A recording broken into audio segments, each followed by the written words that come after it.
நாம் கர்த்தருடைய வார்த்தையை சொல்லுவோம், திருப்பிக் கொள்வோம். 1 கொரிந்தியர் 1ஆம் அதிகாரம் 23ஆம் வசனம். நாங்களோ சிலுவையில் அறையப்பட்ட கிறிஸ்துவை பிரசங்கிக்கிறோம். ஜெபிப்போம். நல்ல பிதாவே, கர்த்தராகிய இயேசு நாமத்தில் உம்முடைய சமூகத்திலே நாங்கள் வருகிறோம். ஆசீர்வதிக்கப்பட்ட இந்த வேலைக்காக நாங்கள் உமக்கு நன்றி செலுத்துகிறோம். கர்த்தாவே நல்லவரே, உமக்கு ஸ்தோத்திரம். மனுஷனை பத்தினால் மாத்திரமல்ல,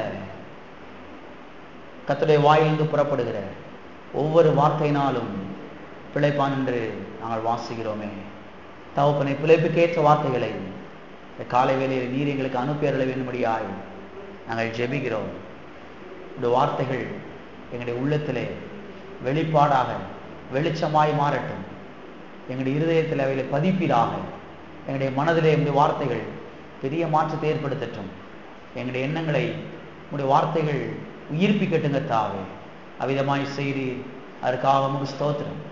இயேசு நாமத்தில் பிதாவே, ஆமென். வாசிக்கிறேன், கவனிங்கள்.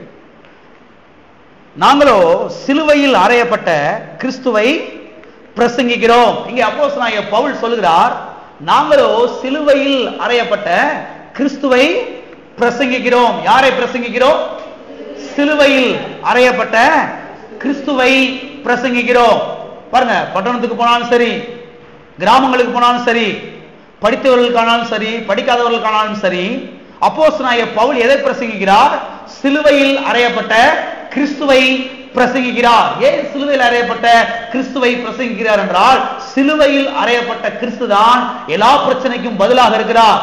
பாவ பிரச்சனைக்கு, சாப பிரச்சனைக்கு, வியாதி பிரச்சனைக்கு, தரித்திர பிரச்சனைக்கு, தோல்வி பிரச்சனைக்கு, கடன் பிரச்சனைக்கு, குடும்ப பிரச்சனைக்கு, எல்லா பிரச்சனைக்கும் சிலுவையில் அறையப்பட்ட கிறிஸ்து தான் பதிலாக இருக்கிறார். எனவேதான் அப்போஸ்தலனாகிய பவுல் எங்கு சென்றாலும் இந்த சிலுவையில் அறையப்பட்ட கிறிஸ்துவை பிரசங்கிக்கிறார். ஆமென். எனவே பிரச்சனைக்கான பதில் எங்கே இருக்கிறது? சிலுவையில் அறையப்பட்ட கிறிஸ்துவுக்குள்ளே இருக்கிறது. எனவே ஆண்டவராக இயேசு கிறிஸ்துவை ஏற்றுக்கொள்ளாதவர்கள் இந்த காலவேளையிலே இருப்பில் என்று சொன்னால், ஆண்டவராக இயேசு கிறிஸ்துவை உங்களுடைய சொந்த இரட்சகராக, உங்களுடைய ஆண்டவராக, உங்களுடைய தேவனாக உங்களுடைய உள்ளத்திலே இல்லத்திலே நீங்கள் ஏற்றுக்கொள்ள வேண்டும். ஏற்றுக்கொள்ளும் பொழுது இந்த ஆண்டவராக இயேசு கிறிஸ்து எல்லா பிரச்சனைகளிலிருந்தும் உங்களை விடுதலையாக்குவார். பாவத்திலிருந்து, சாபத்திலிருந்து, வியாதியிலிருந்து, தரித்திரத்திலிருந்து, கடன் பிரச்சனையிலிருந்து, தோல்வியிலிருந்து உங்களை விடுதலையாக்குவார். உங்களை வாழ வைப்பார். அநேகருக்கு ஆசீர்வாதமாக மாற்றுவார். எனவே ஆண்டவராக இயேசு கிறிஸ்துவை ஏற்றுக்கொள்ளாதவர்கள் ஆண்டவராக இயேசு கிறிஸ்துவை ஏற்றுக்கொள்ளுங்கள். அது மட்டுமல்ல, கடந்த பல வாரங்களாக God is our Father, தேவன் நம்முடைய தகப்பன் என்ற தலைப்பிலே ஒரு தொடர் போதனையை நாம் ஞாயிற்றுக்கிழமை காலை ஆராதனைகளிலே பார்த்து கொண்டு வருகிறோம். அது மட்டுமல்ல, இப்பொழுது இதில் நம்முடைய தகப்பன் எப்படிப்பட்ட தகப்பனாக இருக்கிறார் என்பதை நாம் பார்த்து கொண்டு வருகிறோம். நம்முடைய தகப்பன் எப்படிப்பட்ட தகப்பனாக இருக்கிறார்? இந்த உலகத்திலே பலவிதமான தகப்பன்மார்கள் இருக்கிறார்கள். ஒவ்வொரு தகப்பனும் ஒவ்வொரு விதமாக இருக்கிறார்கள். ஒரு தகப்பனுக்கு ஒரு தகப்பன் வித்தியாசமா இருக்கிறாரு. இவரை போல அவர் இருக்க மாட்டேங்கிறார், அவரை போல அவரு இருக்க மாட்டேங்கிறார். ஒவ்வொருவரும் ஒவ்வொரு வித்தியாசமா இருக்கிறாங்க. எனவே பாருங்க, இந்த தகப்பன்மார்கள்லாம் பார்த்துட்டு அன்னையர் பாருங்க என்ன ஒரு முடிவுக்கு வந்துடுறாங்கன்னா, பரலோக தகப்பன் இப்படிதான் இருப்பார் போல, மாறி மாறி இருப்பார் போல, மாறி மாறி செயல்படுவார் போல, ஒரு நாள் நன்மை செய்வார், ஒரு நாள் தீமை செய்வார் போல, ஒரு நாள் அன்பை காமிப்பார் போல, ஒரு நாள் கசப்பை காமிப்பார் போல, ஒரு நாள் இறக்கம் காமிப்பார் போல, ஒரு நாள் அடியை போடுவார் போல என்று பாருங்க அநேகர் நினைக்கிறாங்க. கிடையாது. நம்முடைய தேவன் எப்பவுமே ஒரே மாதிரி தானே செய்றாரு இருக்கிறார். இயேசு கிறிஸ்து நேற்றும் இன்றும் என்றும் மாறாதவர். நான் கர்த்தர், நான் மாறாதவர் என்று சத்தியம் சொல்லுகிறது. எனவே நம்முடைய தேவன் எப்போதுமே ஒரே மாதிரியா தான் இருக்கிறார். அந்த தகப்பனை நாம் புரிந்து கொள்ளும் பொழுது நம்முடைய வாழ்க்கை தராதரம் என்ன செய்ய ஆரம்பிக்கும்? உயர ஆரம்பிக்கும். எனவேதான் நம்முடைய தகப்பனை குறித்து நாம் தொடர்ந்து பார்த்து கொண்டு வருகிறோம். வாசிப்போம். 2 பேதுரு 1ஆம் அதிகாரம் 2ஆம் வசனம். தேவனையும் நம்முடைய கர்த்தராகிய இயேசுவையும் அறிகிற அறிவினால் உங்களுக்கு கிருபையும் சமாதானமும் பெருக கடவது. எது பெருக கடவது? சமாதானமும் கிருபையும் பெருக கடவது. இங்கே அப்போஸ்தலனாகிய பேதுரு என்ன சொல்லுகிறார்? பிதாவாகிய தேவனையும் கர்த்தராகிய இயேசுவையும் அறிகிற அறிவின் மூலமாகத்தான் நமக்கு, அதாவது விசுவாசிகளுக்கு, சபையில இருக்கிற விசுவாசிகளுக்கு கிருபையும் சமாதானமும் பெருகுகிறது என்று சொல்லுகிறார். எனவே ஏன் நம்முடைய தகப்பனை நாம் அறிந்து கொள்ள வேண்டும் என்றால், நம்முடைய தகப்பனை நாம் அறிந்து கொள்வதன் மூலமாக தான் நமக்கு கிருபை பெருகுகிறது, நமக்கு சமாதானம் பெருகுகிறது, நமக்கு சுகம் பெருகுகிறது, நமக்கு வெற்றி பெருகுகிறது, நமக்கு பாதுகாவல் பெருகுகிறது, நமக்கு ஐஸ்வர்யம் பெருகுகிறது, நமக்கு ஞானம் பெருகுகிறது, நமக்கு தீர்க்க ஆயுசு நீடி ஆயுள் பெருகுகிறது. சுருக்கமாய் சொன்னால் எல்லா விதமான ஆசீர்வாதங்களும் நம்முடைய வாழ்க்கையிலே பெருகுகிறது. எனவேதான் ஒவ்வொரு நாளும் அப்பாவை அறிகிற அறிவுக்காக நீங்கள் ஜெபிக்க வேண்டும். எதற்காக ஜெபிக்கிறீர்களோ ஜெபிக்கவில்லையோ இதற்காக அதிகமாய் ஜெபிக்க வேண்டும். எத்தனை பேர் இதற்காக ஜெபிக்கிறீர்கள்?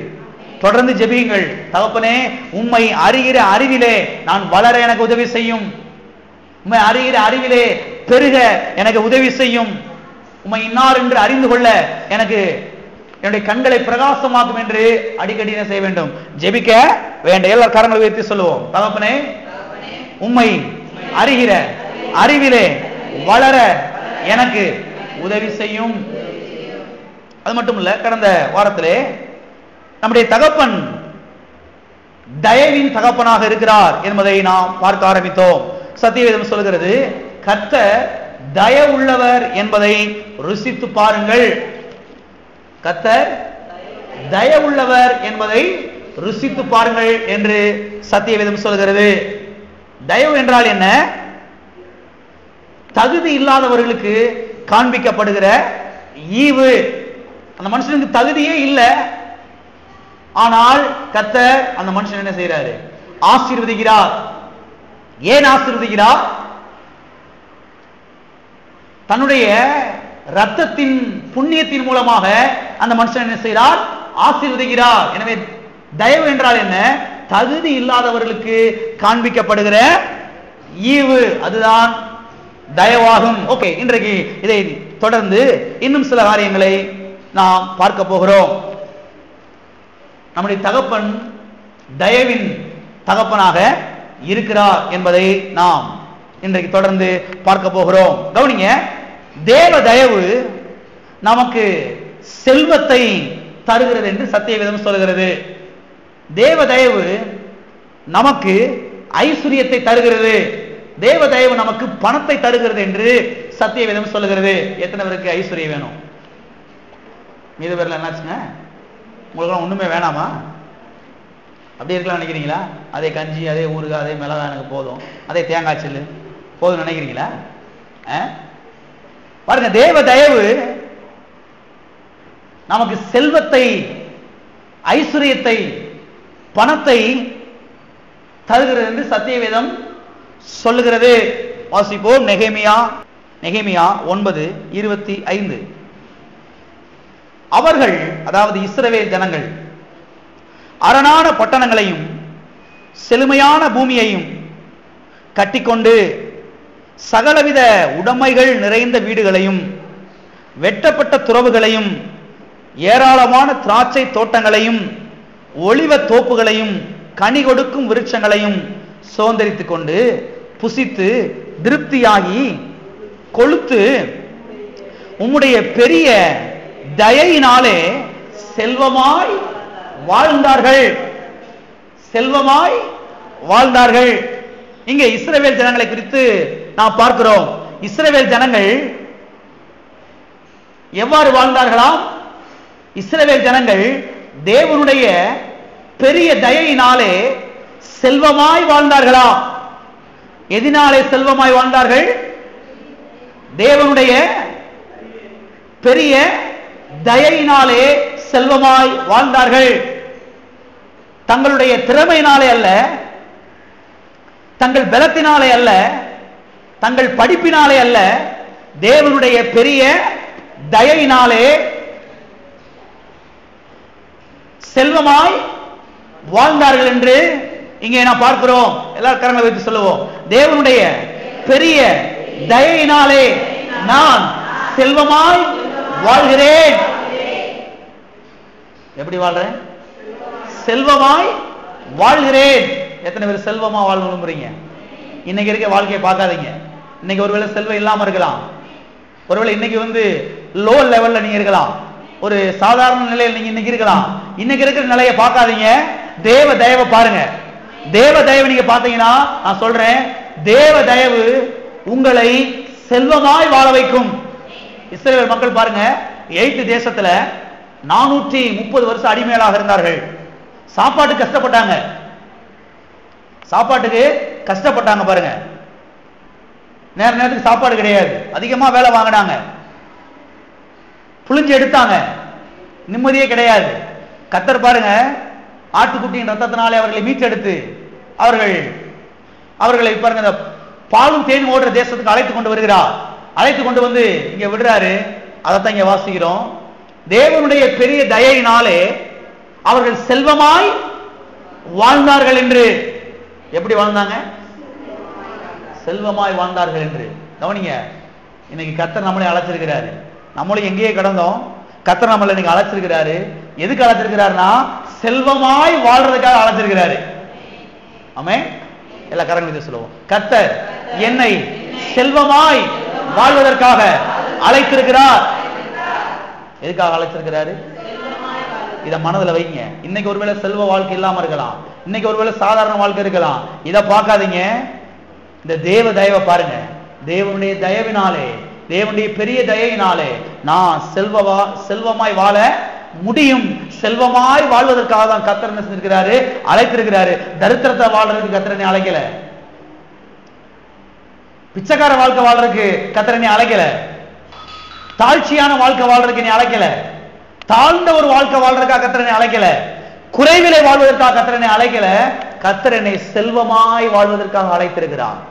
அடிக்கடி வாயத்திலிருந்து கர்த்தர் சொல்லணும், கர்த்தாவே நான் இந்த நிலையில் இருக்கிறது முடிய சித்தம் கிடையாது, நான் செல்வமாய் வாழ்றதா முடிய சித்தம்.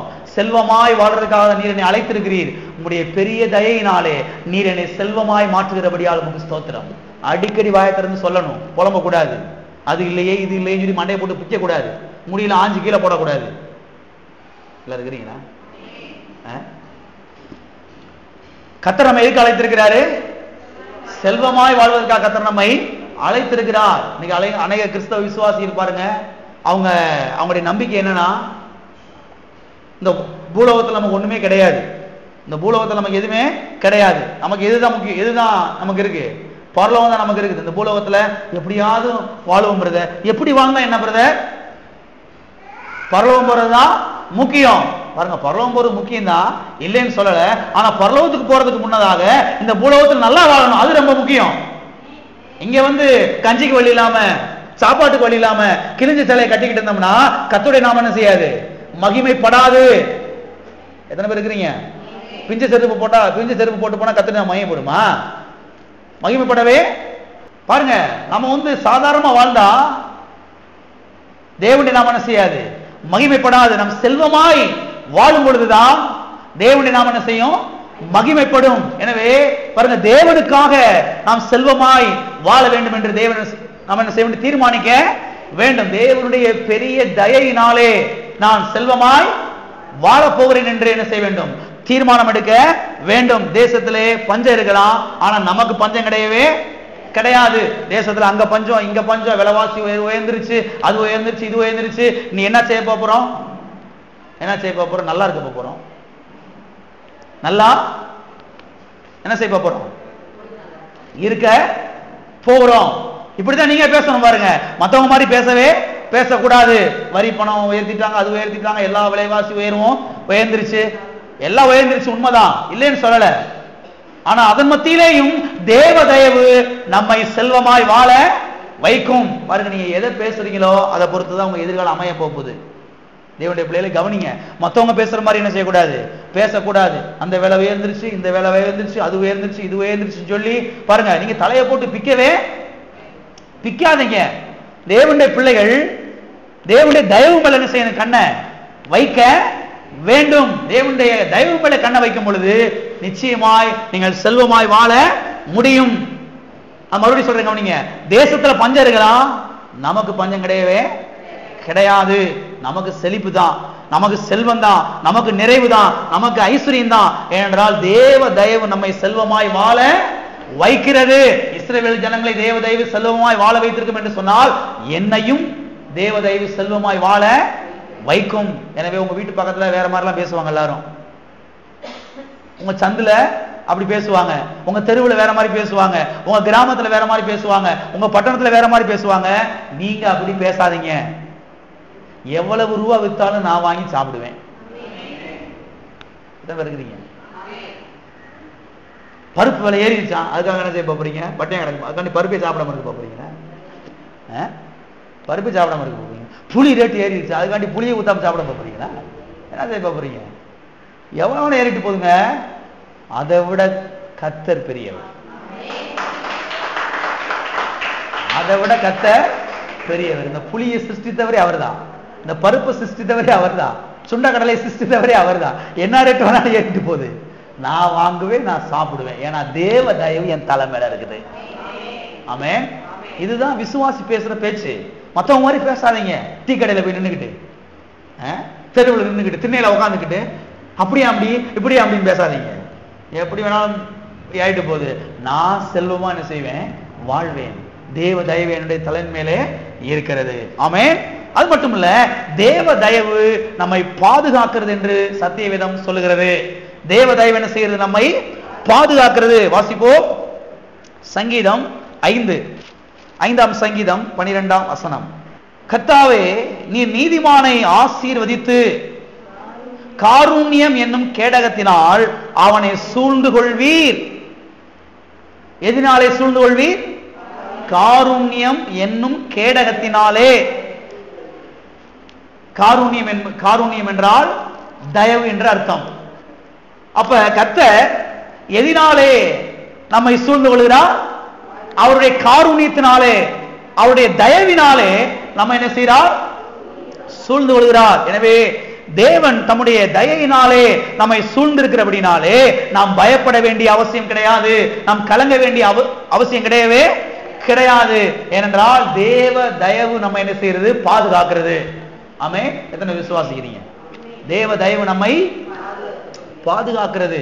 இந்த உலகம் பாருங்க, ஆபத்து நிறைந்த உலகமா இருக்கிறது, விபத்துகள் நிறைந்த உலகமாக இருக்கிறது. எங்க பார்த்தாலும் ஆபத்து, விபத்து. என்ன நடக்குதுன்னு சொல்ல முடியல. பெரிய பெரிய பணக்காரங்க கூட எப்படி எப்படியோ போயிடுறாங்க விபத்துல சிக்கி. ஆனா தேவனுடைய பிள்ளைகள் விபத்தை கண்டு பயப்பட வேண்டிய அவசியம் கிடையவே கிடையாது, ஆபத்து கண்டு பயப்பட வேண்டிய அவசியம் கிடையவே கிடையாது. ஏனால் தேவன் அவருடைய காருண்யத்தினாலே, அவருடைய தயவினாலே நம்மளை என்ன செய்திருக்கிறார்? சூழ்ந்து கொண்டிருக்கிறார். என்ன செய்திருக்கிறார்? சூழ்ந்து கொண்டிருக்கிறார். எவ்வாறு சூழ்ந்து கொண்டிருக்கிறார்? கேடகத்தை போல சூழ்ந்து கொண்டிருக்கிறார். பாருங்க, இங்க சொல்லப்பட்டிருக்கு பாருங்க. கர்த்தாவின் நீதிமானை ஆசீர்வதித்து காருண்யம் என்னும் கேடகத்தினாலே. எல்லாம் சொல்லுங்க, கேடகத்தினாலே. எதனாலே? கேடகம்னா என்னன்னு தெரியுதா உங்களுக்கு? ஏற்கனவே சொல்லியிருக்கிறேன். கேடகம்னா அந்த நாட்களில் பார்த்தீங்கன்னா இந்த யுத்தத்துல பார்த்தீங்கன்னா சண்டை, 2 நாட்டுக்கு சண்டை நடக்கும். சண்டை போடும் பொழுது இந்த ஒரு கையில கத்தி வச்சிருப்பாங்க, பட்டயம் நீளமா இருக்கும். இன்னொரு கையில இட்லி சட்டி மாதிரி இருக்கும். ஒண்ணு இட்லி ஊத்துவீங்க பாருங்க, உள்ள அடுக்கு அந்த சட்டி மாதிரி உருண்டை ரவுண்டா இருக்கும். அது மாதிரி பெருசா இருக்கும், வெங்கலத்துல பித்தளையில இருக்கும், டைங் டைங் சத்தங்க இருக்கும். இந்த கையில எதிரியை வெட்டுறதுக்கு, இந்த கையில அவன் வெட்டினா தடுக்கிறதுக்கு. அதுதான் இந்த கேடகம். அந்த இடது கையில இருக்குது ரவுண்டா, அதுதான் கேடகம். இப்ப கேடகத்துல பல விதங்கள் இருக்குது. நம்ம பார்த்தா அந்த இட்லி சட்டி மட்டும் தான் தெரியுது, இட்லி சட்டி மாதிரி தான் தெரியுது நமக்கு ஒண்ணு. ஆனா பாருங்க, சில கேடகமா இருக்குதான் பாருங்க, அது கதவு தண்டி இருக்குமா பாருங்க. நம்ம வீட்டுல கதவு இருக்கு பாருங்க, பெரிய நிலக்கதவு, அந்த கதவு தண்டி இருக்குமா, அவ்வளவு உயரத்துல அப்படியே பாருங்க வளைச்சிருப்பாங்களாம், ஒரு ஆள் உயரத்துக்கு இருக்குமா பாருங்க. இப்படி வச்சு மறைச்சிக்கிடுவாங்களாம். எதிரி எவ்வளவு பெரிய அம்ப விட்டாலும் இந்த கேடகத்துல பட்டுன்னு செஞ்ச கீழே விழுந்துரும். இந்த முழு ஆளையும் மறைக்கிற அளவுக்கு அந்த கேடகம் அவ்வளவு உயரமா இருக்குமா பாருங்க. சத்தியவேதம் சொல்லுகிறது, தேவன் தம்முடைய காருண்யம் என்னும் கேடகத்தினாலே நம்ம என்ன செய்திருக்கிறார்? சூழ்ந்து கொண்டிருக்கிறார். சுத்தியிலும் கேடகம் இருக்குது, காருண்யம் என்னும் கேடகம் இருக்குது. எனவே தேவனுடைய பிள்ளைகள் இந்த உலகத்தில் இருக்கக்கூடிய ஆபத்தை கண்டு, விபத்தை கண்டு, தீ விபத்தை கண்டு, சுனாமியை கண்டு, பூகம்பத்தை கண்டு பயப்பட வேண்டிய அவசியம் கிடையவே கிடையாது. என்றால் தேவன் அவருடைய காருண்யம் என்னும் தயவு என்கிற அந்த கேடகத்தினாலே நம்மை சூழ்ந்து கொண்டிருக்கிறார், நம்முடைய குடும்பத்தை சூழ்ந்து கொண்டிருக்கிறார். எனவே நமக்கு ஒரு சேதமும் வராது. ஆமென். ஒரு சேதமும் வரவே வராது. எத்தனை விசுவாசிக்கிறீங்க? எல்லாம் கரங்களை சொல்லுவோம். தேவன் அவருடைய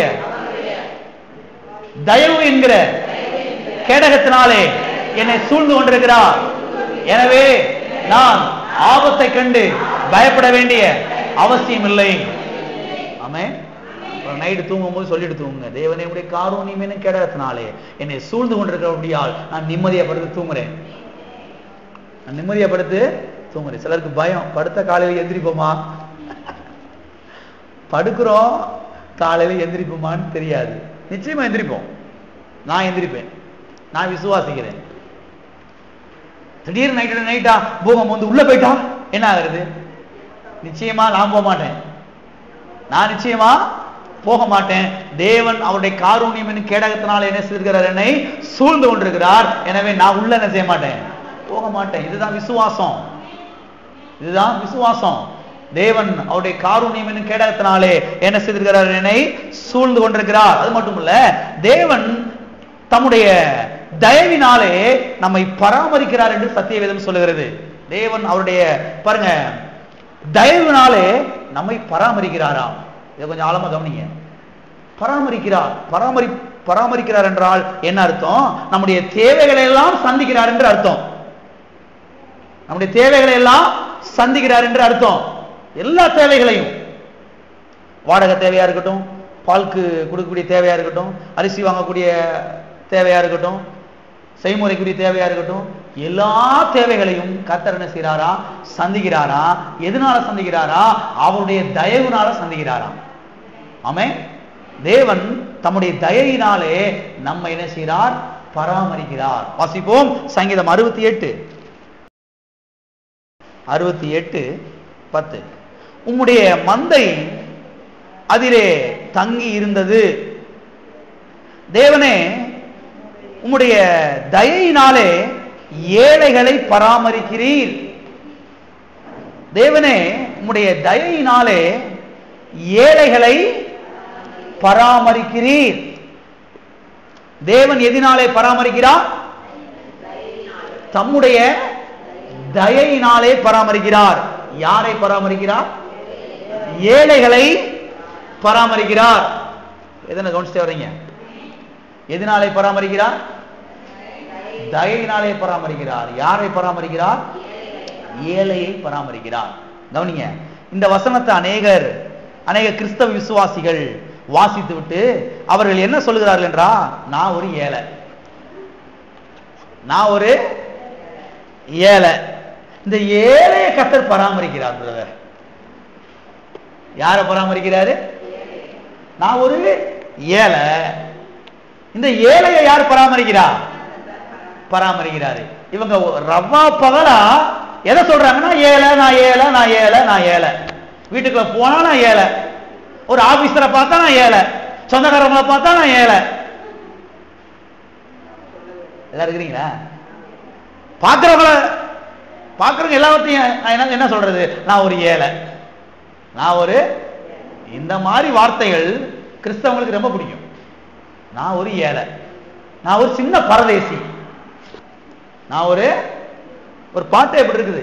சின்ன பரதேசி மோட்சம் ஏகினேன் அவன் ஒரு பாட்டே இருக்குது. அந்த காலத்து பாட்டு சின்ன வயசுல நாங்களாம் பாடிக்க கிடப்போம். சின்ன பரதேசி மோட்சம் ஏகினேன். சின்ன பரதேசி, அப்புறம் பெரிய பரதேசி, அப்புறம் நடுவில் உள்ள பரதேசி. பாருங்க எப்படிலாம் பாட்டு இருக்குது பாருங்க. கிறிஸ்தவ பாட்டுங்க. கிறிஸ்தவ பாட்டு எப்படி இருக்கு பாருங்க. பரதேசி பரதேசி பரதேசி பரதேசி சபையில பாடி பாடி பாஸ்து பரதேசி ஆகி அங்க இருக்கிறவங்க பரதேசி. அதனால நல்ல சபைக்கு போகணுன்றது. பரதேசி பரதேசின்னு பாடி ஃபேவரட் வேர்ட்ஸ் உங்களுக்குலாம், அது பிரபலியமான வார்த்தைகள் அதெல்லாம் அவங்களுக்கு. இந்த மாதிரி வசனங்களை எடுத்து வச்சு பார்த்தீங்களா ஏழை கர்த்தர் பராமரிக்கிறார் பிரதர், நான் ஒரு ஏழை பிரதர், சிஸ்டர் நான் ஒரு ஏழை சிஸ்டர். ஆனா நல்லா கவனிங்க அந்த வசனத்தை. அதனால திருப்பி அந்த வசனத்துக்கு நான் வர்றேன். இப்ப அந்த வசனத்தை கொஞ்சம் நல்லா கவனிங்க. அந்த வசனத்தை நீங்க கவனிக்காம போறது கிடையாது. நான் ஒரு ஏழை என்று சொல்வதிலே அநேகருக்கு அவ்வளவு பெரிய பெருமை, அதுல ஒரு பெரிய சந்தோஷம். நான் ஒரு ஏழை அப்படின்னு சொல்றதுல அவங்களுக்கு ஒரு சந்தோஷம். கவனிங்க, இவர்கள் எத்தனை வருஷமாக ஏழையாக இருக்கிறார்கள் என்றால், ஏழைகள் சொல்றாங்கல்ல, ஏழையை கர்த்தர் பராமரிக்கிறார், ஏழையை பராமரிக்கிறார்னா சபைக்கு வந்து 20 வருஷமும் ஏழையா இருக்கிறாங்க. சபைக்கு வந்து 30 வருஷம் ஆகியும் ஏழையா தான் இருக்கிறாங்க. நல்லா கவனிங்க, நான் கேட்கிறேன், தேவன் எல்லாம் கவனிக்கிறீங்களா? தேவன் ஒரு விசுவாசியை தம்முடைய தயையினாலே தொடர்ந்து பராமரிக்கும் பொழுது பிறகு எப்படி அந்த விசுவாசி ஏழையாக இருக்க முடியும்? எத்தனை புரிஞ்சு? தேவன் இருக்கிறாரு, மனுஷன் இங்க இருக்கிறான், இவன் ஏழை. இந்த ஏழைய கர்த்தர் என்ன செய்யறாரு? பராமரிக்கிறாரு, தொடர்ந்து பராமரிக்கிறாரு, டெய்லி பராமரிக்கிறாரு, அன்றாடம் பராமரிக்கிறாரு. இப்படி பராமரிக்கும் பொழுது இந்த மனுஷன் எப்படி தொடர்ந்து ஏழையா இருக்க முடியும்? விளங்குச்சா? ஒரு உதாரணம் சொல்றீங்க கவனிங்க. ஒரு பெரிய பணக்காரர் இருக்கிறாரு வச்சுக்கிறோம், ஒரு பெரிய பணக்காரர் இருக்கிற வச்சுக்கிறோம், ஒரு ஏழை இருக்கிறான். இவங்க 2 பேரும் ஃப்ரெண்டா இருக்கிறாங்க. இவங்க 2 பேரும் நெருங்கிய நண்பர்களா இருக்கிறாங்க, திக் ஃப்ரெண்டா இருக்கிறாங்க. டெய்லி பேசுறாங்க, டெய்லியும் வாக்கிங் போறாங்க, டெய்லியும் பாருங்க பல காரியத்தை வந்து பகிர்ந்து கொள்றாங்க. இப்ப இந்த பணக்காரு என்ன யோசிக்கிறாரு? என்ன அவர் ரொம்ப பாவம், நம்முடைய ஃப்ரெண்டு கஷ்டப்படுறாரு, நம்ம ஃப்ரெண்டு கஷ்டப்படக்கூடாது, நம்முடைய ஃப்ரெண்டு நல்லா இருக்குன்னு சொல்லி பாருங்க, இவர்கிட்ட ஏராளம் இருக்குது, பணக்கார நண்பர்கிட்ட ஏராளம் இருக்குது. அதனால இவர் என்ன பண்றாரு? என்கிட்ட நிறைய இருக்குது, என்ன வச்சுக்க அப்படின்னு கொடுக்குறாரு. அடுத்து கொஞ்ச நாள் கழிச்சு இன்னும் கொஞ்சம் கொடுக்குறாரு, அப்புறம் கொஞ்ச நாள் கழிச்சு இன்னும் கொஞ்சம் கொடுக்குறாரு. இப்படியே கொடுத்துக்கிட்டு இருந்தாருன்னா இவர் என்ன ஆயிடுவாரு?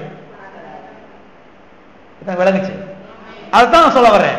தேவன் ஒரு விசுவாசிய டெய்லி பராமரிக்கிறார்னா பிறகு எப்படி ஏழையா இருக்க முடியும்? ஏழையா இருக்க முடியாது. தேவன் தொடர்ந்து பராமரிக்கிறாரு, டெய்லி பராமரிக்கிறாரு, தன்னுடைய ஆசீர்வாதத்துல நிரப்புறாரு, அவருடைய தயவுனால இந்த மனுஷன் மேல தூக்குறாரு. தூக்கும் போது எப்படி ஏழையா இருக்க முடியும்? முடியவே வாய்ப்பே இல்ல, ஏழையா இருக்க வாய்ப்பே இல்ல. ஆனா இந்த வசனத்தை அநேகர் எடுத்து வச்சுக்கிட்டு பாத்தீங்களா, தேவன் தம்முடைய தயனால ஏழைய பராமரிக்கிறாரு. நான் ஒரு ஏழை, கர்த்தரை நீ 30 வருஷமா பராமரிச்சுக்கிட்டு இருக்கிறேன். எங்க 30 வருஷமா ஏழையா இருக்கிறீங்களேங்க? 30 வருஷமா கர்த்தர் பராமரிச்சோம் உங்களை வந்து அவரால் தூக்க முடியலையா? யோசித்து பாருங்க. தேவனுடைய பிள்ளைகளே, நீங்கள் கவனிக்க வேண்டும், வசனத்தை சரியாக புரிந்து கொள்ள வேண்டும். தேவன் அவருடைய தயையினாலே என்னை பராமரிக்கிறபடினாலே நான் ஏழையா இருக்க முடியாது. என்ன ஏழையா இருக்க முடியாதுன்னு சொல்றீங்க? மறுபடியும் சொல்றேன், ஏழையா இருக்க முடியவே முடியாது. எங்க அப்பா இந்த வானத்துக்கு பூமிக்கு சொந்தக்காரர், நான் அவருடைய பிள்ளை, அவருடைய தயையினால என்னை அவர் பராமரிக்கிறதுனால நான் எப்படி பிச்சைக்காரனா இருக்க முடியும்? நான் எப்படி ஏழையா இருக்க முடியும்? நான் எப்படி குறைபட வாழ முடியும்? இந்த வெளிச்சம் வரணும். வெளிச்சம் வந்தாலும் ஆசீர்வாதம் வாழ்க்கையில வரும். சும்மா தத்துவம் பேசுறதுனால வரவே வராது. தத்துவம் பேசலாம் வாயில, ஆனா வாழ்க்கைக்கு எதுவுமே ஒத்து வராது. இதெல்லாம் சில காரியங்கள்லாம் பாருங்க. நான் ஒரு சின்ன பரதேசி பிரதர், நான் ஒரு ஏழை பிரதர். வாய மூடுங்க. ஏழை பரதேசி. அவர் அவ்வளவு பெரிய ஐஸ்வர்ய சம்பனரா இருக்கும் பொழுது அவருடைய புள்ள நான் இந்த பூமியில ஏழையா, சாப்பாட்டுக்கு வழி இல்லாம, கஞ்சிக்கு வழி இல்லாம, உடுத்துறதுக்கு ஒண்ணு இல்லாம வாழ்ந்தா அது எந்த விதத்திலும் பொருந்தாது. தேவன் அவருடைய தயவினால் என்ன செய்கிறார்? நம்மை பராமரிக்கிறார். பாருங்க, இதை விளங்கிக் கொள்றதுக்கு இன்னொரு உதாரணத்தை சொல்றேன். நீங்க ஒரு பெரிய ஐஸ்வர்யவான் வச்சுக்கிறோம். நீங்க ஒரு பெரிய ஐஸ்வர்யவான் கற்பனை பண்ணி பாருங்க. ஒரு பெரிய பங்களா இருக்குது, 5-6 கார் இருக்குது, நல்ல வேலை பார்க்கறதுக்கு ஆள்லாம் வீட்டுல இருக்கிறாங்க, சுத்தியில் தோட்டங்கள்லாம் இருக்குது. கற்பனை பண்ணி பார்க்க முடியுதா? சுத்தியில் தோட்டங்கள்லாம் இருக்குது, தோட்டத்துல வேலை பார்த்துக்கிட்டு இருக்கிறாங்க, எல்லாம் இருக்குது. உங்க பிள்ளை ரோட்ல உட்காந்து பிச்சை எடுத்துட்டு இருந்தா இருக்கும். சிந்திக்க முடியுதா? நானும் கண்டிப்பா மயக்கப்பட்டு வந்துடுவேன். சரிப்பட்டே வர இது என்னால ஒத்துக்கவே முடியாது. என்னால ஒத்துக்கவே முடியாது. நான் பெரிய ஐஸ்வர்யவானா இருந்துட்டு என் பிள்ளை ரோட்ல போய் உட்காந்து ஓட்ட சைக்கிளை ஓட்டிக்கிட்டு இருந்தாங்கன்னா, பிஞ்ச சைக்கிள் ஓட்டிக்கிட்டு இருந்தாங்கன்னா, செருப்பு இல்லாம, தலைக்கு எண்ணெய் தேய்க்காம, ஒரு கிழிஞ்ச ட்ரெஸ்ஸை போட்டுக்கிட்டு நின்றுட்டு இருந்தாங்கன்னா என்னங்க இதை ஒரு மாதிரியா பாக்குறீங்க? நம்முடைய தகப்பன் இந்த வானத்துக்கு பூமிக்கும் சொந்தக்காரர். அவருடைய பிள்ளைகள் தான். நாம் ஏழையா இருந்தா அது எந்த விதத்திலும் சரி கிடையவே கிடையாது. தேவன் அவருடைய தயையினாலே நம்ம என்ன செய்யறாரா? பராமரிக்கிறாரா. அவர் தொடர்ந்து நம்மளை பராமரிக்கிறதுனால நான் ஏழையா இருக்க முடியவே முடியாது. எல்லாம் கரங்கள் வீதி சொல்லுவோம். தேவன் அவருடைய தயையினாலே என்னை பராமரிக்கிறார், எனவே நான் ஏழையாக இருக்க முடியாது. ஆமென். அதெல்லாம் அடிக்கடி வாங்கி தந்து சொல்லணும். நான் பலமுறை சொல்லிக்கிட்டு இருக்கிறேன். தேவனே உடைய தயையினாலே நீர் என்னை பராமரிக்கிறீர், உடைய தயையினாலே நீர் என்னை பராமரிக்கிறபடினாலே நான் ஏழையா இருக்க முடியாது. எங்க சபை பிள்ளைங்க ஏழையா இருக்க முடியவே முடியாது. ஏன்னா உம்முடைய தயையினாலே நீர் என்ன செய்கிறீர்? என்னை பராமரிக்கிறீர். ஆமென். அது மட்டுமல்ல, 1000 தலைமுறைக்கும் தேவன் அவருடைய தயவை நமக்கு காண்பிக்கிறார் என்று சத்தியவேதம் சொல்கிறது. எத்தனை முறை தயவு காண்பிக்கிறாரு? 1000 தலைமுறைக்கு தேவன் நமக்கு என்ன செய்யறாரா? தயவு காண்பிக்கிறாரா. வாசிப்போ உபாகம் 9ஆம் வசனம். ஆகையால் உன் தேவனாகிய கர்த்தரே தேவன் என்றும் தம்மில் அன்பு கூர்ந்து தமது கற்பனைகளை கை கொள்ளுகிறவர்களுக்கு அவர் 1000 தலைமுறை மட்டும் உடன்படிக்கையையும் தயவையும் காக்கிற உண்மையுள்ள தேவன் என்றும். போதும் பாருங்க, இங்க சொல்லப்பட்டிருக்கிறது 1000 தலைமுறை மட்டும் தயவை காக்கிற உண்மையுள்ள தேவன் என்று. எத்தனை தலைமுறைக்கு தயவு காண்பிக்கிறார்? 1000 தலைமுறைக்கு. எத்தனை தலைமுறை? 1000 தலைமுறை. ஒரு தலைமுறை என்பது 55 வருஷங்கள். அதுதான் ஒரு தலைமுறை. அப்ப 1000 தலைமுறை என்பது எத்தனை வருஷம்? 55,000 வருஷம். 55,000 வருஷம். எனவே இதன் அர்த்தம் என்னவென்றால், தேவனை அன்பு கூர்ந்தால் அவர் தலைமுறை தலைமுறையாக நமக்கு தயவு காண்பிக்கிறார் என்பதுதான் இதனுடைய அர்த்தமாகும். ஏதோ 55,000 வருஷத்துக்கு மாத்திரம் கிடையாது. அவர் தொடர்ந்து என்ன செய்கிறார்? நமக்கு தயவை காண்பிக்கிறார். எப்பொழுது அன்பை காண்பிக்கிறார்? நாம் அவரை அன்பு கூறும் பொழுது, அவருடைய கற்பனைகளை கை கொள்ளும் பொழுது, அவருடைய வார்த்தைக்கு கீழ்ப்படியும் பொழுது என்ன செய்கிறார்? தேவன் அவருடைய தயவை நமக்கு காண்பிக்கிறார். எத்தனை வருஷத்துக்கு காண்பிக்கிறாரு? ஏதோ 55,000 வருஷத்துக்கு மாத்திரம் கிடையாது. தலைமுறை தலைமுறைக்கு என்ன செய்கிறார்? தேவன் நமக்கு காண்பிக்கிறார். ஆமென். எல்லா கரங்களை வைத்து சொல்லுவோம். நான் தேவனை அன்பு கூறுகிறேன், அவருடைய கற்பனைகளை கை கொள்ளுகிறேன், எனவே தேவன் எனக்கு தலைமுறை தலைமுறையாக அவருடைய தயவை காண்பிக்கிறார். ஆமென். தலைமுறை தலைமுறையாக அவர் தயவை என்ன செய்கிறார்? காண்பிக்கிறார். ஆமென். ஓகே, இப்பொழுது ஒரு சில உதாரணங்களை நாம் சத்தியவேதத்திலே பார்ப்போம். சில சம்பவங்களை நாம் சத்தியவேதத்திலே பார்ப்போம். திருப்பிக் கொள்வோம். நெகேமியாவின் புஸ்தகம் 2ஆம் அதிகாரம் 8ஆம் வசனம். தேவாலயத்துக்கு இருக்கிற அரணின் கதவு வேலைக்கும் நகர அலங்கத்தின் வேலைக்கும் நான் தங்க போகிற வீட்டின் வேலைக்கும் வேண்டிய மரங்களை ராஜாவின் வனத்து காவலனாகிய ஆசாப் எனக்கு கொடுக்கும்படிக்கும் அவனுக்கும் ஒரு கடிதம் கட்டளையிடப்படுவதாக என்றேன். என் தேவனுடைய தயவுள்ள கரம், என்ன கரம்? தயவுள்ள கரம் என் மேல் இருந்தபடியால் ராஜா அவைகளை எனக்கு கட்டளையிட்டார். தேவனுடைய தயவுள்ள கரம் என் மேலே இருந்தபடினாலே ராஜா அவைகளை கட்டளையிட்டான். உங்க மேல தேவனுடைய தயவுள்ள கரம் இருக்குதான். எத்தனை பேர் விசுவாசிக்கிறீங்க? தேவனுடைய தயவுள்ள கரம் உங்க மேல இருக்குது. சரி, இதனுடைய பின்னணியை குறித்து கொஞ்சம் சொல்லுகிறேன், கவனிங்கள். அப்பதான் இந்த வசனம் உங்களுக்கு விளங்கும் என்னன்னு சொல்லி. இங்கே நெகேமியா என்கிற ஒரு மனுஷனை குறித்து நாம் வாசிக்கிறோம். இந்த நெகேமியா யார் என்றால் அகலியாவின் குமாரன். அது மட்டுமல்ல, இந்த நெகேமியாவும் இன்னும் அநேக யூத ஜனங்களும் பாபிலோன் தேசத்திலே அடிமைகளாக இருந்தார்கள். அது மட்டுமல்ல, பாபிலோனிலே ஒன்றன் பின் ஒன்றாக சில ராஜாக்கள் அரசாண்டார்கள் என்று சத்தியவேதத்திலே நாம் பார்க்கிறோம். நேபுகாத் நேச்சார், அர்தசஷ்டா, கோரேஸ், தரியு என்ற இப்படிப்பட்ட பல ராஜாக்கள் பாபிலோன் தேசத்திலே ஒன்றன் பின் ஒன்றாக அவர்கள் அரசாண்டார்கள். பெர்சியா தேசத்திலே ஒன்றன் பின் ஒன்றாக இவர்கள் அரசாண்டார்கள். கவனிங்க, பாபிலோனிலே அர்தசஷ்டா என்கிற ராஜா அரசாளும் பொழுது இந்த நெகேமியாவும் அங்கே இருந்தான்.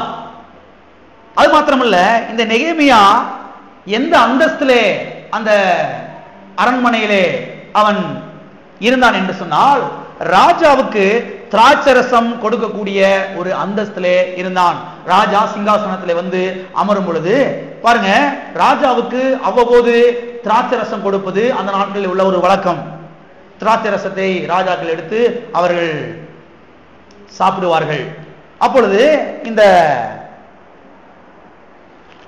நெகேமியா என்கிற அந்த மனுஷன் இந்த ராஜாவுக்கு அதை வந்து வார்த்து டம்ளர்ல அந்த ஜார்ல வார்த்து அவனுக்கு கொடுப்பான். அப்படிப்பட்ட ஒரு பெரிய அந்தஸ்துல இருந்தான். ராஜாவுக்கு பக்கத்துல நின்று திராட்சரசம் கொடுக்கணும்னா ஒரு பெரிய போஸ்டிங். நம்ம நினைச்சிடக்கூடாது ஏதோ என்ன ஊத்தி கொடுக்கறதானு சொல்லி. ராஜாவுக்கு பக்கத்துல நின்று ஊத்தி கொடுக்கணும், அவ்வளவு பெரிய ஒரு அந்தஸ்து. அப்படிப்பட்ட அந்தஸ்துல தான் இந்த நெகேமியா இருந்தான். அது மட்டும் இல்ல, இந்த அர்தசஷ்டா ஒரு நாள் சிங்காசனத்திலே வந்து அவன் வீற்றிருக்கிறான். அவ்வாறு அவன் வீற்றிருக்கும் பொழுது இந்த நெகேமியா துக்கமுகமாய் அவங்க நிற்கிறான். ராஜாவுடைய சமூகத்துல வந்து யாருமே துக்கமுகமா நிக்க கூடாது. துக்கமுகம் என்னன்னா முதல்ல அடிச்சு வெளியே பத்திடுவாங்க. இந்த நெகேமியா ஒரு நாள் பாருங்க, ரொம்ப துக்கமுகமாக அந்த திராட்சரசத்தை ஜார்ல பிடித்து கொண்டு, இந்த ஜக்கில பிடித்து கொண்டு பாருங்க, ரொம்ப துக்கமுகமாக முகமெல்லாம் வாடி போய் அப்படி நின்றுகிட்டு இருக்கிறான். இந்த நெகேமியா துக்கமுகமா நிற்கிறதை பார்த்து ராஜா கேட்கிறான், இந்த அர்தசஷ்டா கேட்கிறான், நெகேமியாவே, ஏன் இவ்வாறு நீ துக்கமுகமாய் நிற்கிறாய்? நீ ஒரு நாளும் இந்த மாதிரி துக்கமுகமா நின்னதை பார்த்தது இல்லையே, எதற்காக நீ வந்து துக்கமுகமாய் நிற்கிறாய் என்று இந்த அர்தசஷ்டா என்கிற ராஜா கேட்கிறான். அதற்கு நெகேமியா சொல்லுகிறான், என்னுடைய சொந்த நகரம் பாழாய் போய் கிடக்கிறது, அதன் வாசல்கள் அக்கினினாலே சுட்டெரிக்கப்பட்டு கிடக்கிறது, எனவேதான் நான் துக்கமுகமாய் இங்கே நிற்கிறேன் என்று நெகேமியா சொல்லுகிறான். அது மட்டும் இல்ல, அப்பொழுது ராஜா நெகேமியாவை பார்த்து கேட்கிறான், அப்படி என்று சொன்னால் உன்னுடைய வேண்டுதல் என்ன? உன்னுடைய வேண்டுதல் என்ன என்று இந்த அர்தசஷ்டா கேட்கிறான். அதற்கு நெகேமியா சொல்லுகிறான், நான் என்னுடைய சொந்த தேசமாகிய யூதேயா தேசத்துக்கு போய் வரவும், எருசலேமின் அலங்கத்தை கட்டி முடிக்கவும் எனக்கு அனுமதி வேண்டும் என்று கேட்கிறான்.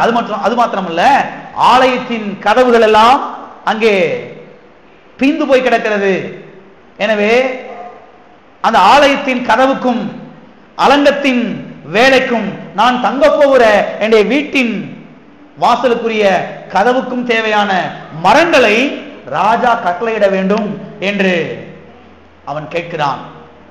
8ஆம் வசனத்தின் கடைசி பகுதியை நீங்கள் பார்த்தீர்கள் என்று சொன்னால் அங்கே சொல்லப்பட்டிருக்கிறது, தேவனுடைய தயவுள்ள கரம் என் மேலே இருந்தபடினால் ராஜா இவைகளை எனக்கு கட்டளையிட்டார். தேவனுடைய தயவுள்ள கரம், என் தேவனுடைய தயவுள்ள கரம் என் தலை மேலே இருந்தபடினாலே ராஜா அவைகளை எனக்கு கட்டளையிட்டார் என்று சொல்லுகிறான். எப்படிப்பட்ட கரம் என் மேலே இருந்தபடினால்? தேவனுடைய தயவுள்ள கரம். அடிக்கிற கரம் கிடையாது, ஒடிக்கிற கரம் கிடையாது, நொறுக்குகிற கரம் கிடையாது, பிக்கிற கரம் கிடையாது, தயவுள்ள கரம். எனவே நம்முடைய தகப்பனுடைய கரம் எப்படிப்பட்ட கரம் என்றால் தயவுள்ள கரம். ஆகவே பாருங்க, இன்றைக்கும் கர்த்தர் நமக்கு அதிகாரிகளிடத்திலே, ராஜாக்களிடத்திலே, அதிபதிகளிடத்திலே தயவு கிடைக்க பண்ணுகிற தேவனாக இருக்கிறார். ஆமென். எத்தனை விசுவாசிக்கிறீங்க? இன்னைக்கு உலகத்துல எவ்வளவு அதிகாரிகள் இருக்கிறாங்க, அதிபதிகள் இருக்கிறாங்க, ராஜாக்கள் இருக்கிறாங்க, அவர் பக்கத்திலே போக முடியாது. ஆனா கர்த்தர் சொல்றாரு, நான் உனக்கு அவங்க கண்களில் தயவு கிடைக்க பண்ணுவேன். நீ விசுவாசிக்கிறாயா? நெகேமியாவுக்கு நான் தயவு கிடைக்க பண்ணேன், தானியேலுக்கு தயவு கிடைக்க பண்ணேன், எத்தனையோ மனுஷனுக்கு தயவு கிடைக்க பண்ணேன். நீ என்னை விசுவாசிப்பாய் என்றால் நான் உனக்கும் தயவு கிடைக்க பண்ணுவேன். ஆமென். பாருங்க, ராஜாக்களிடத்திலே கர்த்தர் தயவை உண்டாக்குகிற தேவனாக இருக்கிறார். நம்ம தான் நினைக்கிறோம் அவர் பெரிய ஆளுன்னு சொல்லி, கர்த்தருக்கு ஒண்ணுமே கிடையாது. எல்லாரை விட கர்த்தர் தான் பெரியவர். நம்ம நினைக்கிறோம் அவர் அவ்வளவு பெரிய ஆளு, முரடு பிடிச்ச மனுஷன். கர்த்தருக்கு ஒண்ணுமே கிடையாது. கர்த்தர் தயவை உண்டாக்குகிற தேவனாக இருக்கிறார். ஆமென். எனவே ராஜாக்களிடத்திலே, அதிகாரிகளிடத்திலே, அதிபதிகளிடத்திலே கர்த்தர் நமக்கு தயவு கிடைக்க பண்ணுகிறார். பாருங்க, இந்த நெகேமியா இருக்கிறானே, நெகேமியா பாபிலோன் தேசத்திலே பிறந்து வளர்ந்த ஒரு குடிமகன் கிடையாது. இஸ்ரவேல் தேசத்துல பாருங்க, இங்கிருந்து அவங்க போயிருக்கிறாங்க. இந்த பாபிலோன் ராஜாக்கள் பாருங்க இஸ்ரவேல் மக்களை சிறைப்படுத்தி அடிமையிலா கொண்டு வச்சிருக்கிறாங்க. அடிமையிலா கொண்டு போகப்பட்டவர்களை பாருங்க ராஜாக்கள் வச்சு அங்க வேலை வாங்கிட்டு இருக்கிறாங்க. அதுல பாருங்க அங்க ஒரு தயவு கிடைச்சு பாருங்க ராஜாவுக்கு திராட்சரசம் ஊத்தி கொடுக்கிற லெவலுக்கு கர்த்தர் உயர்த்திட்டாரு. அது மாத்திரமல்ல, இவன் கேட்கிறான், நான் என் சொந்த தேசத்துக்கு போயிட்டு வரணும், அங்க இருக்கிற ஆலயத்துடைய கதவுக்கெல்லாம் எனக்கு மரம் வேணும், என் வீட்டுக்கு கதவுக்கு மரம் வேணும், எங்க ஊரை சுத்தியிலும் பெரிய அலங்கம் இருக்குது, அந்த அலங்கத்துக்கு மரங்கள்லாம் வேணும் கதவு போடுறதுக்கு. இதெல்லாம் ராஜா வனத்து அதிகாரியாகிய அந்த மனுஷங்கிட்ட கட்டளையிடுவாராக சொல்லி கேட்கிறான். அங்க சொல்லப்பட்டிருக்கிறது, என் தேவனுடைய தயவுள்ள கரம் என் மேலே இருந்தபடினாலே ராஜா அவைகளை கொடுக்கும்படி கட்டளையிட்டான். ஆமென். எனவே தேவன் இன்றைக்கு நமக்கு அதிகாரிகளிடத்திலே தயவு கிடைக்க பண்ணுகிற தேவனாக இருக்கிறார். நம்முடைய தகப்பன் தயவு கிடைக்க செய்கிற தகப்பனாக இருக்கிறார். ஆமென். ஓகே, இன்னொரு சம்பவத்தை நாம் வாசிப்போம். யாத்திராகமம் திருப்பிக் கொள்ளுவோம். யாத்திராகமம் 12ஆம் அதிகாரம் 12:35-36.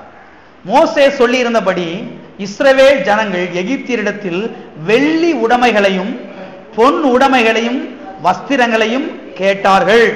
கர்த்தர் ஜனங்களுக்கு எகிப்தியரின் கண்களில் தயவு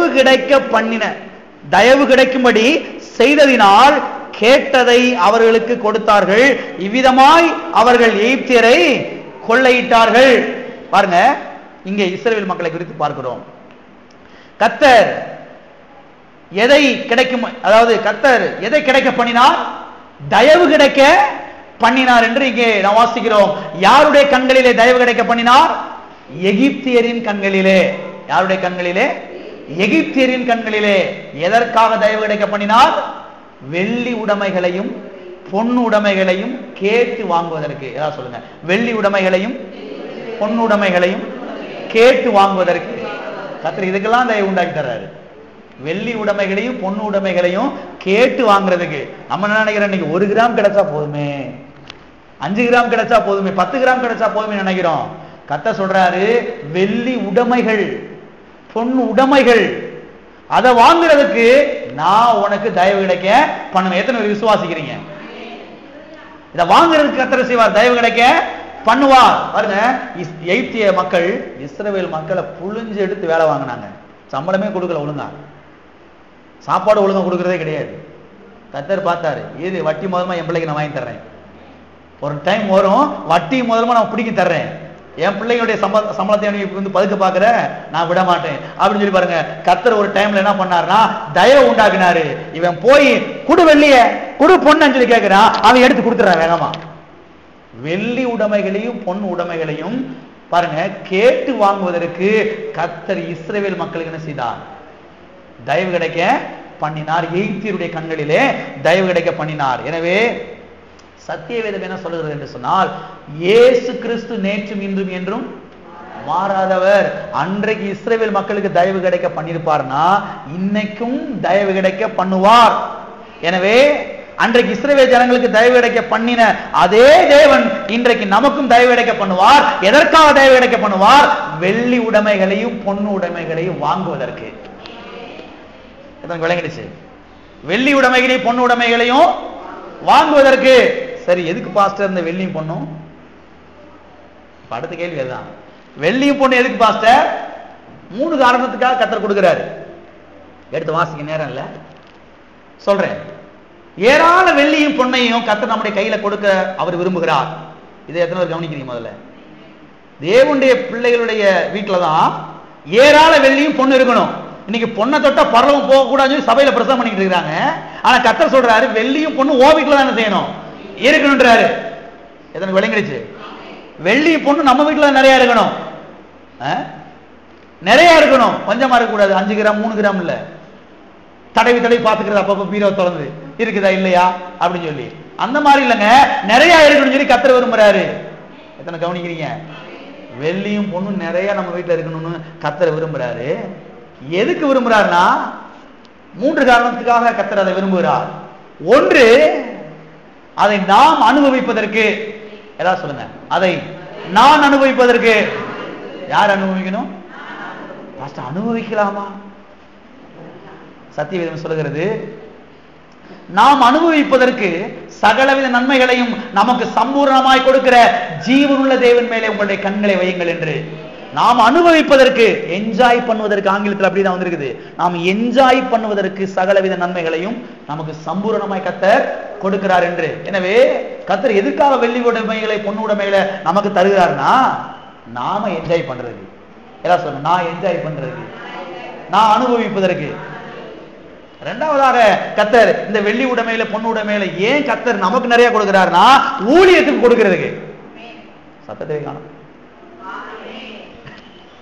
ஊழியத்துக்கு கொடுக்கிறதுக்கு. நல்லா கவனிங்க, நீங்க நிறைய இருந்தா நிறைய கர்த்தர் கொடுக்கலாம்.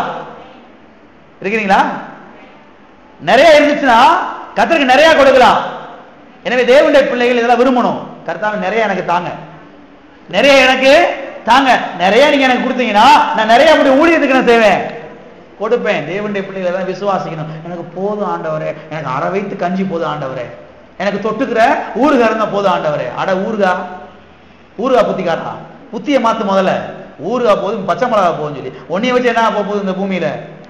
தேவனுடைய ராஜ்யம் கட்டப்படணும், ஊழியங்கள் வளர வேண்டும், சுவிசேஷம் அறிவிக்கப்படணும், சத்தியங்களை மக்கள் கேட்க வேண்டும். இதுக்குள்ள ஏராளம் பணம் தேவைப்படுது. பணம் எல்லாம் ஒன்றும் செய்ய முடியவே முடியாது. கர்த்தர் சொல்றாரு, உன் கையில நிறைய நான் பணத்தை தர்றேன், நிறைய வெள்ளி உடைமையில பொண்ணு உடைமையில நான் தர்றேன். அதுல ஒண்ணு நீ அனுபவிக்கணும், ரெண்டாவது ஊழியத்துக்கு என்ன செய்யணும்? கொடுக்கணும். எனவே தேவனுடைய பிள்ளைகள் கர்த்தரை அடிக்கடி சொல்லணும், கர்த்தாவே நிறைய எனக்கு நீங்க கொடுத்தீர்னா நான் நிறைய கொடுக்கறதுக்கு ரெடியா இருக்கிறேன் ஆண்டவரே. இதெல்லாம் விரும்பணும். சும்மா கஞ்சி போதும், மிளகா போதும், ஊறுகாய் போதும், எனக்கு பிஞ்ச சேலை போதும் நினைச்சுட்டு கூடாது. பிஞ்ச சேலையா? பக்கத்துல யாரும் வரமாட்டாங்க, சொந்தக்காரங்க கூட பக்கத்துல வரமாட்டேன். அப்புறம் உங்களை வச்சு என்ன செய்ய போறாரு கர்த்தர்? ஒண்ணுமே செய்ய முடியவே முடியாது. தேவனுடைய பிள்ளைகள் நல்ல காரியங்களை பாருங்க, விரும்ப வேண்டும். கர்த்தர் நிறைய கொடுத்தீர்னா நான் அனுபவிக்கிறது மாத்திரமல்ல, ஊழியத்துக்கு நான் கொடுக்க ரெடியா இருக்கிறேன் ஆண்டவரே.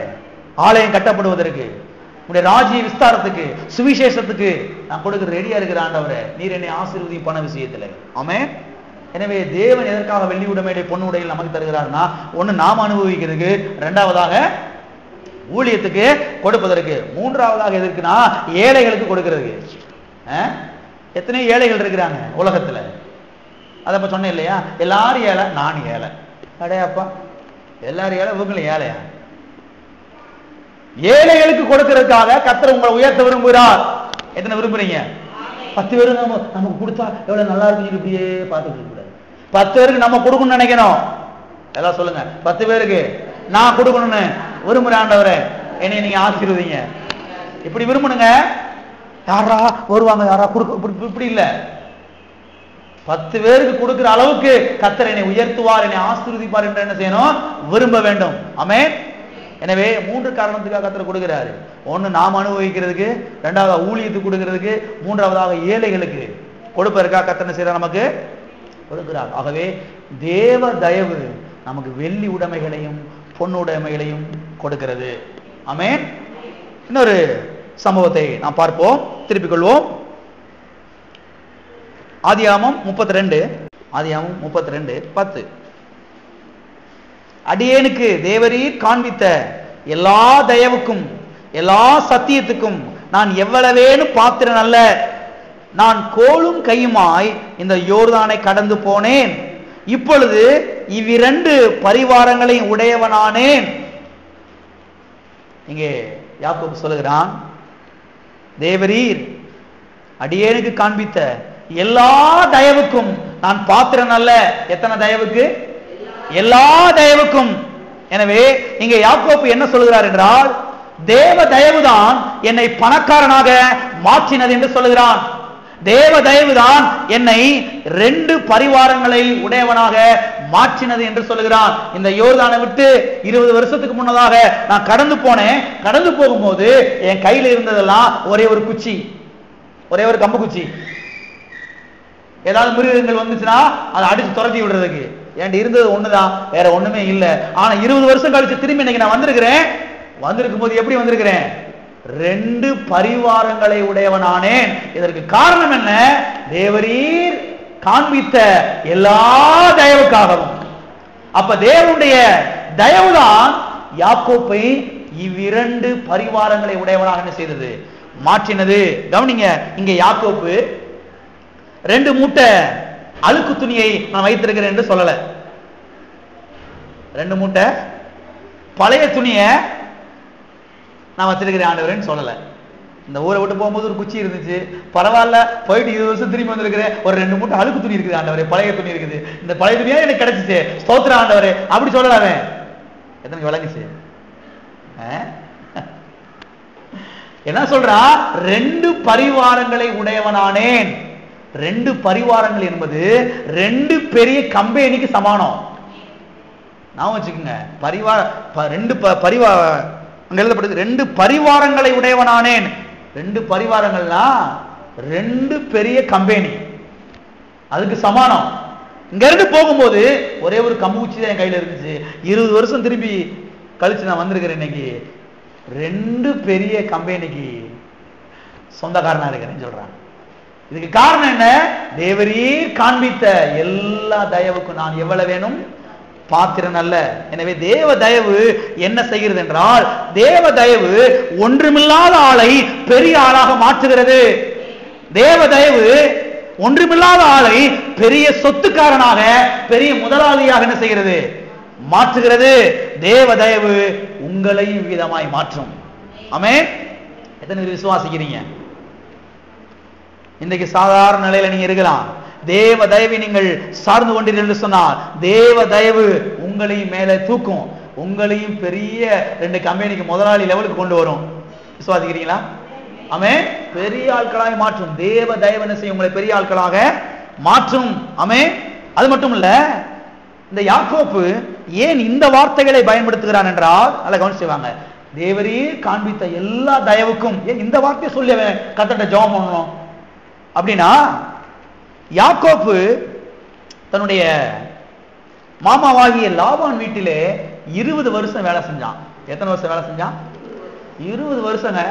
சிந்திச்சு பார்க்கவே முடியல. சொந்த தங்கச்சி பையன் யாக்கோப்பு இருக்கானே, யாருன்னா இந்த லாபானுக்கு சொந்த தங்கச்சி பையன். 20 வருஷம் வேலை பார்க்கிறான். அதுல 14 வருஷம் கல்யாணத்துக்கே போச்சு. சொந்த தாய் மாமா மகளை கல்யாணம் முடிக்கிறதுக்காண்டி பாருங்க 14 வருஷம் போச்சு. 14 வருஷம் போச்சு. அப்புறம் மீது 6 வருஷம் தான். இந்த 6 வருஷத்துல நடந்த சம்பவத்தை நீங்க பாத்தீங்கன்னா கவனிங்க. இந்த லாபான் இருக்கிறானே, இவன் சாதாரண ஆள் கிடையாது. உலகமாக திருட்டு பையன். உலகமாக திருட்டு பையங்க.